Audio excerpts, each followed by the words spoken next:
everybody. Welcome to another sensational session of Strike a Chord Live podcast with my dear brother, Collin Harbour. He's right there in Dallas, Fort Worth, Texas.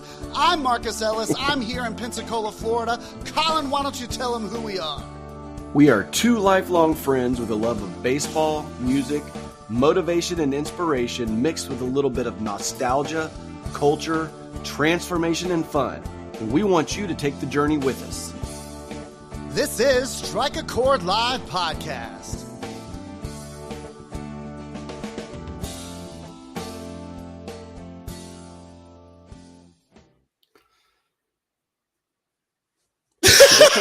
Go fast for a second. It was going fast and slow. Yeah, I didn't know if you heard that. Yeah, I didn't know what was going on. I don't think that's anything but StreamYard processing. Man, that was crazy. Great. Yeah.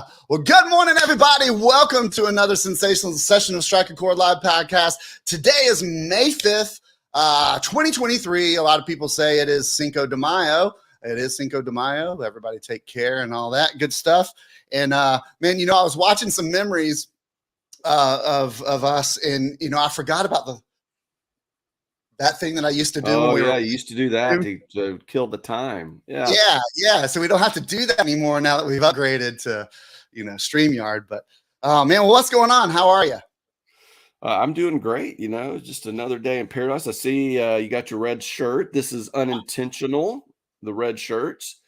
And I almost wore that hat. So it would have been pretty cool if I it would have been weird.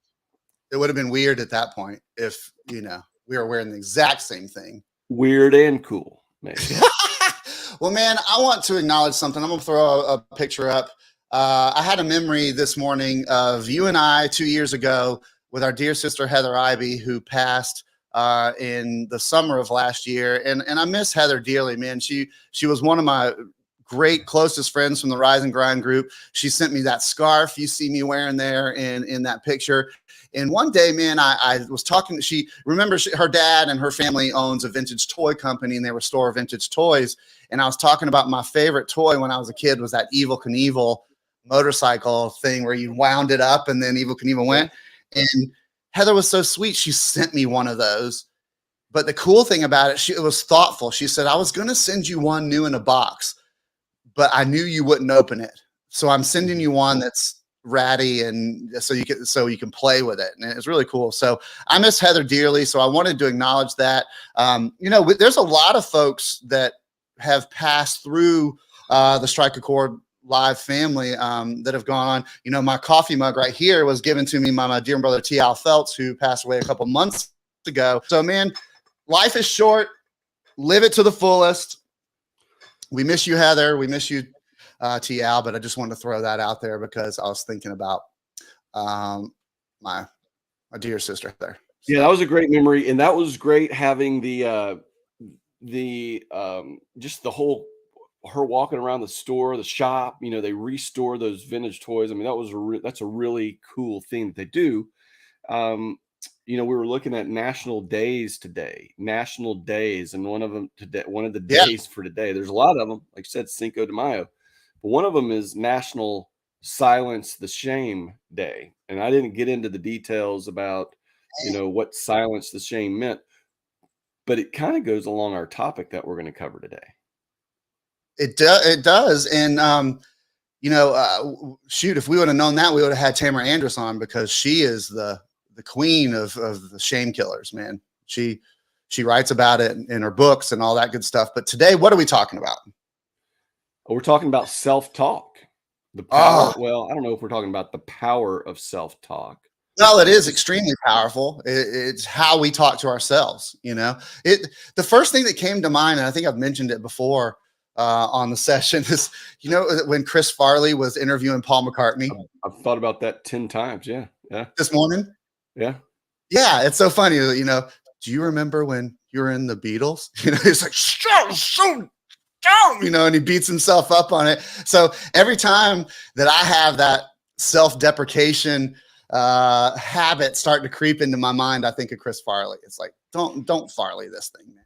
But we all do it, right? I mean, everybody reading some of these articles in preparation for this, we all self-talk. It's Right. just how we self-talk. And if you think it doesn't impact the Well, way you feel about yourself, or even the way that others feel about you, the way that mm, others perceive you, then you're wrong. yeah, man.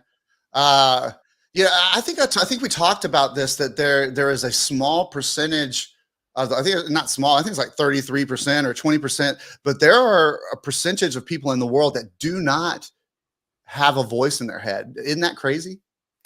That is crazy to me because I talk to myself all day long. It's interesting Yeah. talking about reading some of these articles about talking to yourself in first person versus other. So it's very interesting. I mean, you're going to say stuff. There's this running dialogue. Let's say for the other 80%, for the other Right.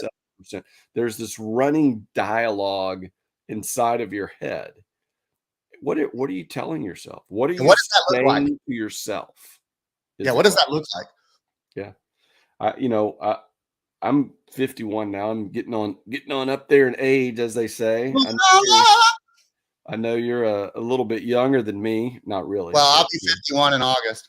right. So I mean, you're not We're really like old. 9 months apart or something. Yeah. So we're over 50 now, right? So we've had a lot of conversations with ourselves over 50 years. But I think about the way this impacts children, and Ooh, how do you get the message that we were reading about and that we're potentially or that we're going to cover so much, but how do children, how do you get children to not talk negatively about themselves? well, we've talked about that with my daughter, the worrying about something that's never going to happen type of thing. But, let's take it. You and I were ball players. We played a lot of, baseball, basketball, football. We did all of that stuff. Did when you were when you were competing, did you have that self psych yourself up, all right, this is what I'm going to do thing? You didn't do that? I didn't do that a lot. I probably wish I would have done it a little bit more. I mean, there were times I can remember in Little Rock where we would do before football games, hitting each other on the shoulder pads and, Right. doing this stuff. And, we had one guy who would always go throw up over the side. So we'd have to get Yeah. him back, before every game, we'd have to Yeah. get him Yeah. back and get him fired up and all that kind of stuff. But, self-talk, no, I'm trying to get my like I said, my daughters both to do it. A lot of what we do now, my youngest daughter will listen to music on the way to soccer games, right? So she Right. plays on a club called the Renegades. So we'll play the Renegades of Funk, Rage Against Nice. the Machine. So we'll do stuff like that to try to, well, I think we're done with that one now, but we did that one for like 6 months. Oh, really quick, let's not go down the rabbit hole of this, but Rage Against the Machine just got inducted into the Rock and Roll Hall of Fame a couple days ago. I And did I not know have that. and I have been on a Rage Against the Machine kick for the past 2 days. I mean, my car, I've got it turned up past 11, and man, it's just like, I mean, it's going. So I love that you and your daughter get psyched up with Rage in the morning that are going to a game. Yeah, That's they are wild, right? But music can do the same thing but yeah, with sports, back to what you were saying, a lot of people tell themselves, "You're good. You're gonna make this. yeah. You got this free throw." You think Michael Jordan had positive self-talk before he hit game-winning shots, or fill in the blank, whoever the basketball player is? It's a really good point. I mean, here, let's go back to Babe Ruth and calling his shot. You know what I Yeah. mean? That's pretty impressive right there. I mean, that's mind over matter. I mean, first of all, you have to have the talent to do it, but he just said, "Hey, man, I'm going to hit a home run." So there's two different types of self-talk, obviously. So there's positive and negative, and human beings are wired. To me, Summer says, "Can you make this shareable?" Good morning, Summer. I'm not sure why it's not shareable. Nothing's different than we've did. So maybe go to another one of the pages and share it. Sorry. But anyways, there's two different ways. And us humans we're wired. I think we're wired to really, it's easier to go negative than positive in your head, right? Don't you think so? I think so. Absolutely. Yeah. That is going to be everyone's first. Well, I mean, I don't have any scientific proof of this, but I believe it's going to be your first inclination, right? You're going to say, "I'm fat, I'm ugly, I always screw up. Yep. This is I'm just too going to be small. another failure, right? My teeth are crooked. I can't. And let's do the overused Henry Ford, quote, which is, whether you think you can or whether you think you can't, you're right. And it is all about mindset. There's no doubt. Mindset, self-talk and mindset go hand in hand, right? And we talk about mindset all the time. We talk about it, and here's the funny thing. You and I are 50, 51, like we said, whatever, 50 and 51. And these concepts, these principles never go away, right? No. Meaning you can easily fall into the just self-deprecation, lack of confidence. I'm experiencing some of that over the last, month or so with some stuff Me going too. on. And it's like, gosh, here we go again, right? And then you start to tell yourself, and this stuff gets inside of your head. It's all about being in your head, right? I mean, if you think, again, back to the sports, people say stuff to get in others' heads, right? They say stuff. Oh, yeah. They call their mama ugly to get inside of their head. They Right. do things to get inside their head. They probably don't even know the other person's mama. They just know that they want to get inside their head so that they can win the basketball game. But it's the same thing. You're getting inside your own head when you say these things. Yeah, man. So as a musician, it's the same way, right? When you're going out on stage, especially being a singer, and you don't know what's going to come out all the time, So I literally have to, first of all, I spend time in prayer, and then I warm up, and then I'm telling myself, man, I'm going to crush it tonight. I'm going to hit that Boston note, that high Boston note. And I did. I hit it. Now, can I hit it right now? Not on your life. But it took preparation in my mind that I am going to do this, that I am going to succeed, that it is going to be successful. And it's the same thing in business or relationships or anything. As long as you have that positive mindset that this is going to happen, it will happen. It's like speaking it into existence, thinking it into existence. But those are the positive aspects. Well, let's talk about what we can do when we start going down the rabbit hole of negativity. And I promise you, I'm the worst. I've been talking to a couple people lately about that movie, Being John Malkovich, like being in somebody else's head. And I was talking with a friend of mine, Coral, and I was like, nobody would want to be in this head.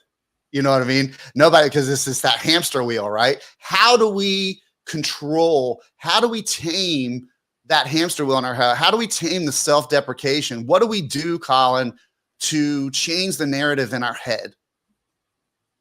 Well, I'm going to probably run down this article, the points of one of the articles that I read that you shared that we were reading. One of them is self-awareness, right? The first one, and this is the first in the order of the article, and I think is very important. You have to be aware that you're doing it, right? You have to identify, I am the one saying this to myself. I am the one that is, it's called self-deprecation, right? And I'm the one that's being negative towards myself. You have to recognize it, right? Yeah, no, that's really good. I don't know if you do this, but when I start those negative thoughts, does it become for you, it does for me, a vicious cycle, like a loop that won't stop? Just this thing, just this tape loop that keeps going. Does that happen to you? It does to me. Yeah, I mean, it does. It's the whole, once you start the momentum down a path, right? If you start the momentum of negative self-talk, if you start the ball rolling, there's going to be momentum. It's going to pick up. Yeah. And they're just going to keep cycling it. You're going to keep doing it. You're going to keep saying it. And then quite frankly, some of it may come true. So you have to stop it, right? You have to pump the brakes on the loop of negative thoughts. I mean, I had a boss who had a phenomenal idea. He had a stop sign on the wall in front of his desk. And when things started to get out of hand in his head, he looked at that stop sign, right? So we can have, physical reminders to subdue the triggers, or we can do it mentally. So once you stop, you have to evaluate the situation, like what's really going on here. And look, improving yourself takes work, right, Collin? It's just not going to happen. This isn't going to be something that you can do overnight. It's something that I'm still working on at 50 years old. is taking the time to stop in that situation when you're in that negative loop and evaluate what's going on. Are things really as bad or stressful as I feel like they're going to be? Yeah, and probably 9 times out of 10, they won't be. Sometimes it may be, right? Sure, Sometimes it sure. may be as bad as and as stressful as you think it's gonna be, but then you need to come up with a plan, right? But I Right. think the point you're making is the majority of the time, the overwhelming majority of the time, the negative self-talk, the negative that it's probably not gonna well, it's the old like you said earlier, what's the worst that could happen? Right. And generally, once you go down that waterfall of, and you find out it's not that bad, then you've got to get past it. Sure. Well, I don't know if you've ever seen the little picture. Maybe I should have had it as an image to throw up, but there's a image of somebody with the words printed "I can't" on a piece of paper, and they had the scissors and they're cutting off the apostrophe T. It's that simple, but it's so difficult to do when you have that "I can't, I can't, I can't." We need to stop and flip the script and say, "Well, yeah, I can." That's very Bruce Pulverish, that is, Well, he's somewhere around here. And everybody that's commenting, we love you. Thank you so much. There's so many that say Facebook user that haven't given StreamYard permission for us to know who we are. So I apologize for not commenting to you. I see the comments. We love you and we appreciate it. I just don't know who it is. But we can see Summer Star, who I dearly love. Good to see you. Yeah, man, it's just making the effort. So once we get, to the point where we're acknowledging that we have this thing going on, man, you just have to let it go.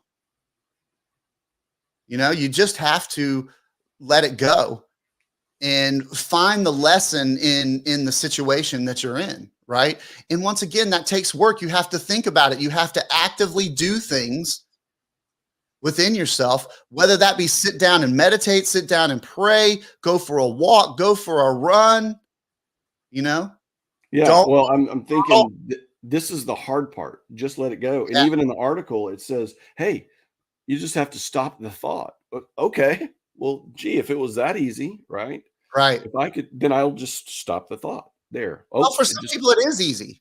Everybody's wired differently. Some people are really good at it. It doesn't take much practice. Somebody like me, it's going to take a lifetime worth of practice to get that out of it. And it takes therapy, talking to people, tips and tricks from other people.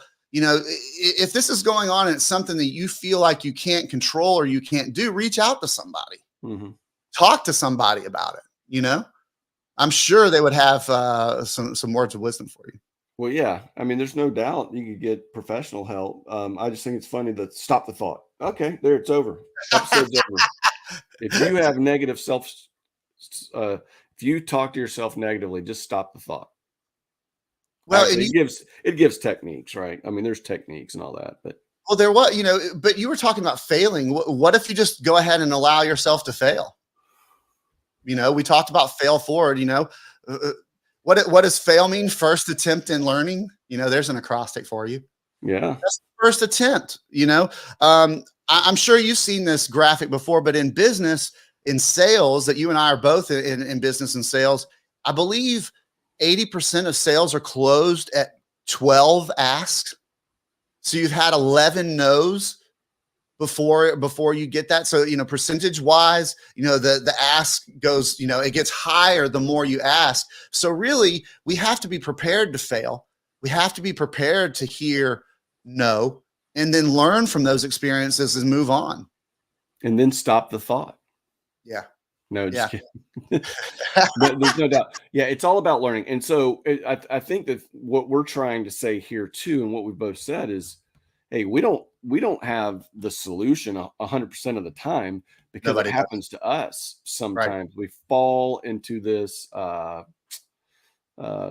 call it a funk, right? I think everybody Yep. knows what I would mean if I say, Yep. well, you're in a funk. Well, a lot of that is developed from negative self-thought, right? And so when you're blowing and going and you're, just crushing it, as people would say, you're probably not having too many negative self-thoughts when that's going on, right? Well, yeah, man, that's such a good point, because when things are going well, it doesn't ever feel like it's going to end, right? And then when you hit that brick wall at 90 miles an hour, boy, you better be prepared. And When it ends, it ends. I've had something recently business wise that's kind of in that scenario, not ending like literally ending, but kind of some uh just where the good times, it stops. Yeah. let the good times roll. Well, when the good times roll, when the good times aren't rolling, it can, like I said, it's a brick wall, right? Yeah, man, I just went through that, out of 6 weeks of that. And let's go back to the Chris Farley thing, because I mean, I'm really, really, I mean, I've had so many people, Collin, tell me I've never seen somebody as hard on themselves as you are on yourself. Are you hard on yourself? Like, you know, Yeah, I you- think I'm hard on myself, but I don't think I don't think there's anything wrong with being hard on yourself, right? To me, well, there's a fine line maybe between yeah, being hard on yourself and being negative, right? right. Being hard on yourself may mean I've got to go run, and I see where Summer Star says, "Same, I'm my own worst critic." We're probably most of us, except for the narcissistic people, Lead we're singers. lead singers. Well, no, but I mean, you must be, the antithesis of a regular. No, I'm just kidding. But In some ways, I work really hard at it. That's another show. but yeah, we're all self-hard on ourselves. But the negative aspects of it, I think, is what can be really bad. I mean, it's one thing to say, look, I'm hard on myself. I have these goals. I want to do these things. I have to do this, this, and this. Oh, I screwed up. Okay, let me get back on track, et cetera, et cetera. Yeah. But just being negative about, oh, I missed that note, or Yeah. yeah, but it's a live show. But, everybody's seen musicians miss notes in live Right. shows. Well, that's a really good point, because there have been nights where I've crushed everything, and then let's go. I sang the national anthem a couple of weeks ago for a dear brother of mine who is retiring from the Air Force at the Navy base a couple of weeks ago. And the national anthem is the all-time #1 hardest song to sing on the planet. I will tell you that. I will go attempt Freddie Mercury gladly before I try to sing the national anthem. And man, I was concerned about it. It's this guy's retirement. It's important. His entire family's flown in, the whole thing. And I started singing it, and I was like, oh, I've got this. I'm crushing it. And it was so good, Collin. It was like good. And then when it got to the land of the free, my free was flat. And I was devastated. It didn't make it. It didn't get there, right? And I was devastated.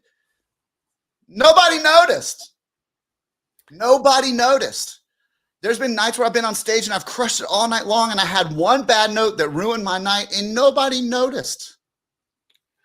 Yeah, So that's happened. I mean, that's the point too, is that, yeah, when you're hard on yourself, a lot of times people don't notice. But I want to say something about Freddie Mercury. Mercury.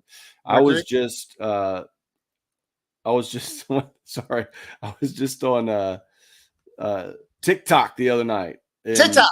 the Radio Gaga came through on my feed, a live performance. Oh, I think it was wow. Live Aid or something. Live Aid, dude. That all the And I people. kind of cried a little bit. Yeah, yeah. Yeah, yeah. Oh my gosh, go watch that video, man. That is insane. That is. Yeah. Radio Gaga, when I was a kid, I was like, this song stinks. Queen's done. I didn't like it. I thought it was just stupid.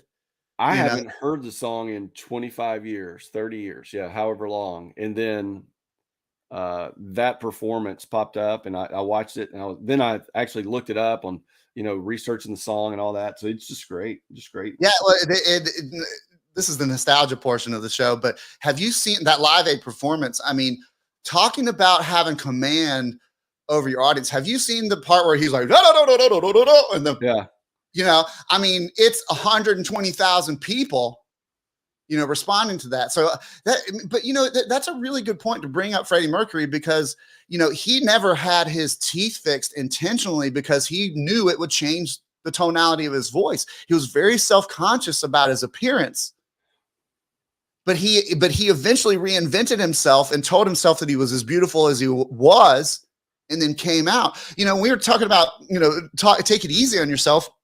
Man, I think we say things to each other.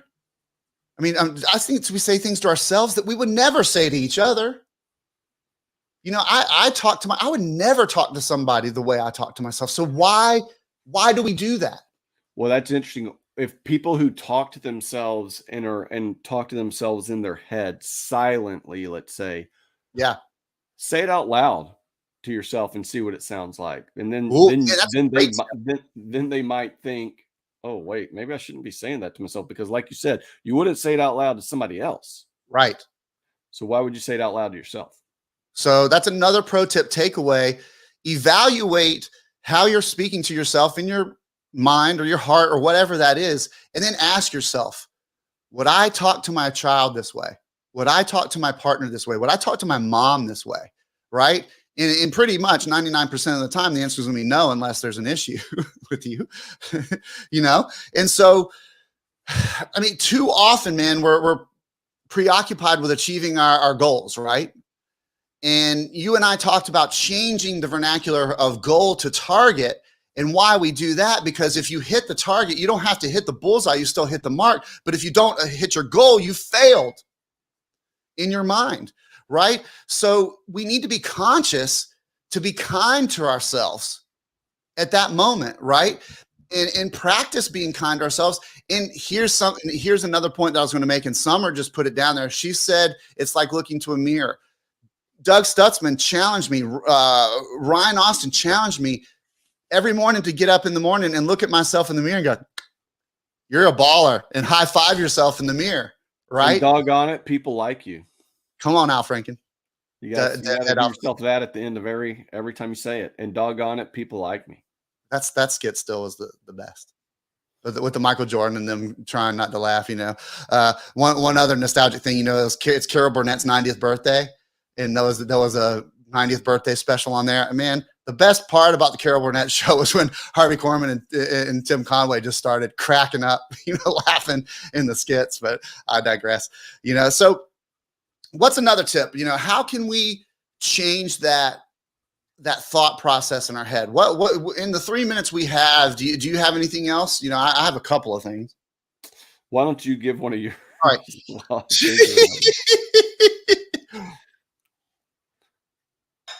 Keep a couple of key phrases handy. You know, some key phrases. Write them down on a note card. Have them in your pocket, in your car, in your bathroom, in your bedroom, in your office. You know, some go-to phrases that will replace the negative loops going on in your mind. You know, instead of saying, "Oh man, today sucks," why do that? You're just speaking into existence that today is not going to be a good day. That's the whole reason I put things out on social media, encouraging people in the morning so that they see the first thing in the morning that they're a baller and they can do anything. So a key phrase is like, you know, what is the lesson here? What am I trying to teach myself here? Or, you know, this will pass. All things with this moment will pass. Here's one of my favorites. Excellence, not perfection, right? We can be excellent and imperfect. I think too many of us in many different aspects strive to be perfect in all things we do. And then that's where the problem comes in, right? You know, if someone makes it to the highest office in the land, let's say president of the United States, and this is not a Right. political statement, but if somebody makes it to be president of the United States, or pick a country and they make it to the high prime minister of England or whatever, if someone makes it to be a governor of the state, do you think they're perfect?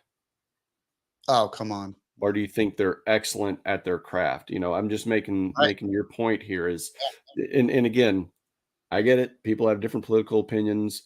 Half the people hate every politician. That's not the point. No. The point is they can achieve the presidency of the United States regardless of which one it is, and they're not perfect. Wait, you just struck a chord with me. Let's talk about the job on the planet that the person fails the most, other than being a baseball player, that fails the most, who still gets all the glory that everybody loves for some reason, but he's wrong or she's wrong 50% of the time, and that's a meteorologist. Yeah, I've always wondered, you know, and I mean, hey, they've got models. They're just looking at the models, right? This is Yeah. what the models say. We've got 10 models, and 3 of them say this, 4 of them say this. Therefore, we're going with the one that says 4. right? Yeah, I have a buddy in town who's a big, the big meteorologist in town. Everybody knows him, Alan Strum, around here, and we've had conversations. He's like, man, people like get angry at me because I said it wasn't going to rain and it did.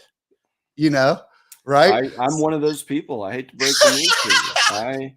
I am definitely one of those people because, we planned soccer around it or weekend outings, or should I go get a steak to grill out on Saturday night? No, it's going to rain. Okay. Speaking of grilling steaks and smoking stuff, Terrence Elmore's here.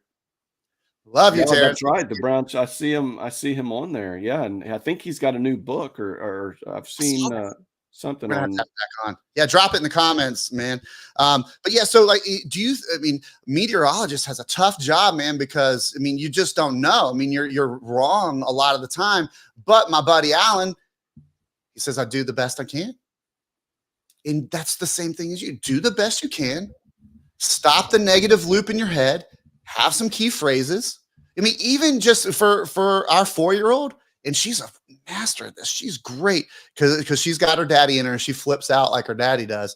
But Laura has taught May how to take a deep breath and count to 10. And when my 4-year-old starts getting elevated, she's like, and starts counting. We can all do that. We can all do that. We can all stop, put the stop sign up in front of our face, stop the self-deprecation, stop the negative loop in our head, change the narrative in your head, and make it positive. Because once you get on the momentum of being positive, it will continue. Now, then when you get knocked off that horse, you need to be prepared, because that's what happened to us and our family that past 6 weeks. It's just life, but man, it knocked us on our can, and it was really difficult, and we got through it. So we must be kind to ourselves. Once again, stop. If the thing you're saying to yourself you wouldn't tell your child, don't tell yourself, right? If you wouldn't say it to your boss, Ooh. Don't tell yourself. If you wouldn't say it to your child, your spouse, your parents, don't say it to yourself. Be kind to yourself. You are enough.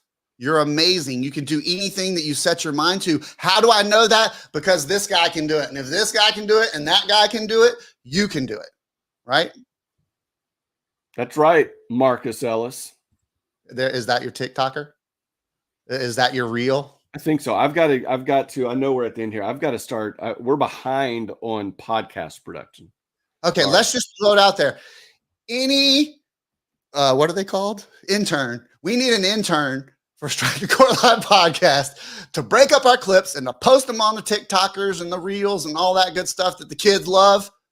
If you want to intern for Strike a Chord Live podcast, we got work for you, baby. That's right. We'll start interviews tomorrow. Well, this has been fun, man. I actually, it's funny when we do these things. It's more for me than the person on the other side. I get a lot out of these. Yeah, me too. I really enjoy those articles you sent, and then of course the conversation, and then the discussion around Radio Gaga and Renegades of Funk. Those are some great conversations. Well, you can't play it to your kids, but Killing in the Name of, man, there is just nothing more powerful than that Rage song. Yeah, that's the problem with some of their songs. It's a bit much for some people. It's a bit much for me sometimes, but yeah. Oh, I was in California. I was, living there when all that was going on. And that was a powerful band, man. They had some powerful stuff. But, it's funny. Our taste, man, I can go from Christopher Cross and Yacht Rock to Rage Against the Machine and everything in between with, funk, soul, Marvin Gaye, all that kind of stuff. All right, man. I think we've done it. I think we did it. What do you think? Yes, we have. All right. All right. Well, we thank you so much for watching. Thank you so much for listening. Those of you who listen on the replay, we love you. We thank you. Those of you who watch on the replay, we love you and thank you. All of our friends and family that are here live commenting, we love you. We thank you. We appreciate you guys. And we will see you here back on Wednesday with another sensational session of Strike a Chord Live podcast. We will see y'all then. Peace and chicken grease. We're out.